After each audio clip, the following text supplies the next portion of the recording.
NEET का form release है और ये 7 मार्च तक भरा जाएगा और बहुत सारे स्टूडेंट्स इस बात से परेशान हैं कि एग्जाम करीब आ रहा है, कैसे प्रिपरेशन करें। तो स्टूडेंट, आज मैं अपने अनुभव से आपको बताऊंगा कि प्रिपरेशन स्ट्रेटजी क्या होनी चाहिए, किस हिसाब से आप प्रिपरेशन करें कि आप नीट में अच्छे मार्क्स ला पाओ और जो भी आपने सपना सजोया है, जो जिस कोर्स के लिए आप उसको पा के अच्छे कॉलेज से पढ़ाई करके अपना तो सपना साकार करें ही करें और आपके जो माता पिता जो आपसे आशा लगाकर बैठे हुए हैं उस पर भी क्या बोलते हैं आप खड़े उतरे। तो चलो स्टूडेंट, स्टार्ट करते हैं आज का वीडियो और जानते हैं कि नीट की प्रिपरेशन कैसे होनी चाहिए।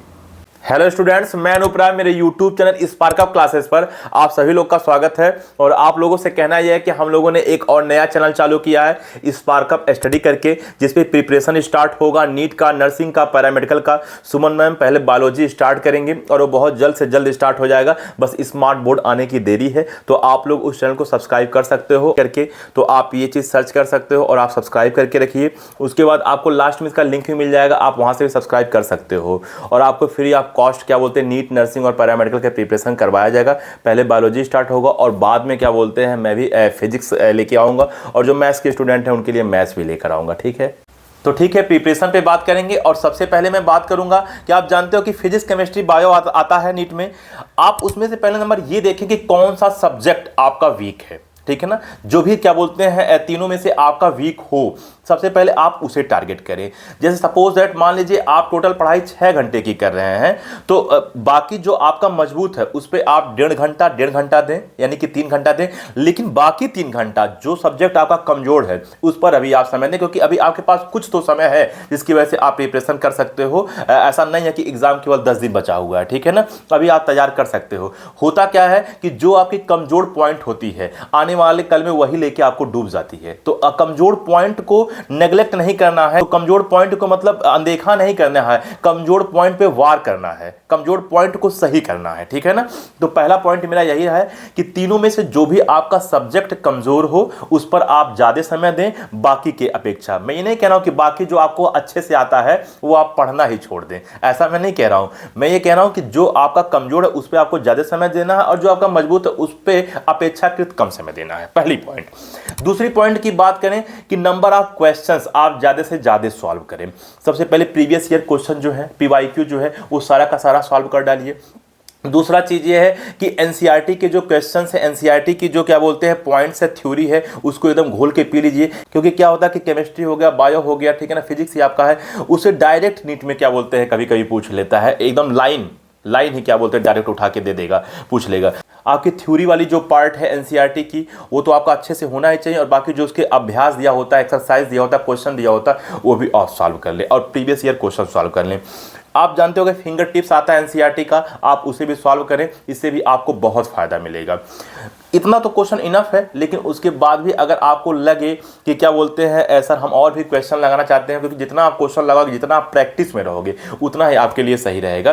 तो मैं ये ना सोचना कि एडवर्टाइजमेंट के लिए कह रहा हूँ, लेकिन मैं जब पढ़ता था, ठीक है ना, मैं जेईई की तैयारी किया था जब कोटा में, तो एक बुक आता है यूनिवर्सल एररलेस करके। तो उसका जो बुक होता है वो आपका क्या बोलते हैं मैथ का भी आता है, फिजिक्स का भी आता है, केमिस्ट्री का भी आता है, बायो का भी आता है, मतलब हर एक सब्जेक्ट का उसका बुक आता है और बहुत मोटी बुक होती है। उसमें नंबर ऑफ क्वेश्चन बहुत ज्यादा दिया होता है, एक एक चैप्टर में 500 क्वेश्चन, 600 क्वेश्चन रहेगा, हजार के करीब रहेगा। हो सकता है भाई अब कम कर दिया हो, लेकिन जिस टाइम पे मैं तैयारी कर रहा था 2014 में, उस टाइम पे इतने क्वेश्चंस होते थे। ठीक है ना, तो आप वहां से भी क्वेश्चन सॉल्व करें। और अगर आपका मतलब प्रीवियस ईयर क्वेश्चन और एनसीईआरटी के क्वेश्चंस फिंगर टिप से अगर हो जा रहा है तो उसको लेने की जरूरत नहीं है। लेकिन हाँ, एक बार फिर मैं कह रहा हूं कि मैं कोई एडवर्टाइजमेंट नहीं कर रहा हूं, इतना आप बिलीव रखिए। मैं आपको केवल क्या बोलते हैं आप तैयारी कर पाए इसलिए मैं केवल आपको बता रहा हूं। मैं जल्दी बुक का नाम या किसी चैनल का नाम या किसी टीचर का नाम आप लोग देखे होंगे तो हम लोग नहीं लेते हैं, तो ये एडवर्टाइजमेंट नहीं है। अगर आपकी इच्छा करे तो आप कोई और भी बुक अगर जानते हो तो आप ले सकते हो, लेकिन मैंने जो पढ़ा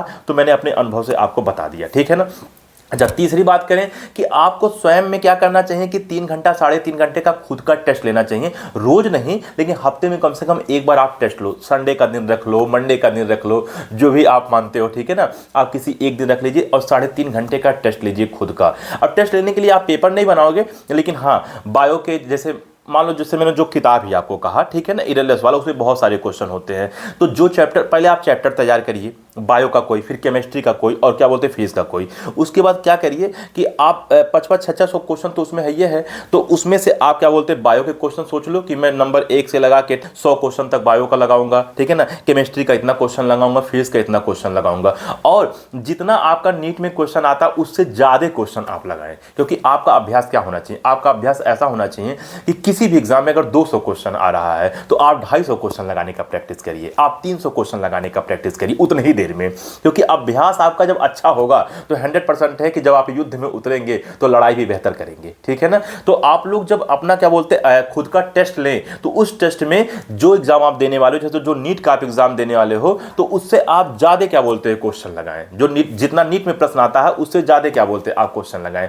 आपको बात समझ में आ रहा है कि नहीं आ रहा? तो इस स्ट्रेटजी से आपको चलना है। तो मैंने इतनी पॉइंट्स आपको बताया। पहला चीज मैंने क्या बताया कि जो सब्जेक्ट आपका कमजोर है उस सब्जेक्ट पे आपको ज्यादा समय देना है, और जो आपका मजबूत है अपेक्षाकृत उस पे कम समय देना है।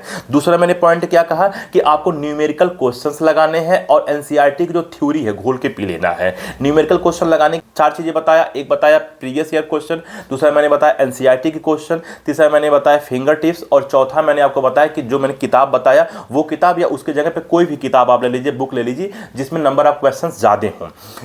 तीसरा पॉइंट मैंने क्या बताया कि आप खुद से टेस्ट लीजिए, और टेस्ट में आपका क्या स्ट्रेटजी होना चाहिए कि जितना क्वेश्चन आपका मेन एग्जाम में आएगा उससे ज्यादा क्वेश्चन आप सेलेक्ट करिए, और हफ्ते में कम से कम एक बार आप टेस्ट जरूर लीजिए। इस स्ट्रेटजी से आप चलिए। इसके अलावा भी कहीं कोई दिक्कत आती है किसी भी चीज की तैयारी में, नीट में या किसी भी चीज में, तो आप लोग बिल्कुल क्या बोलते हैं हम लोगों से कमेंट कर सकते हो। स्टूडेंट एक हफ्ते के अंदर हो सकता है डिजिटल बोर्ड लिया जाए, ठीक है ना।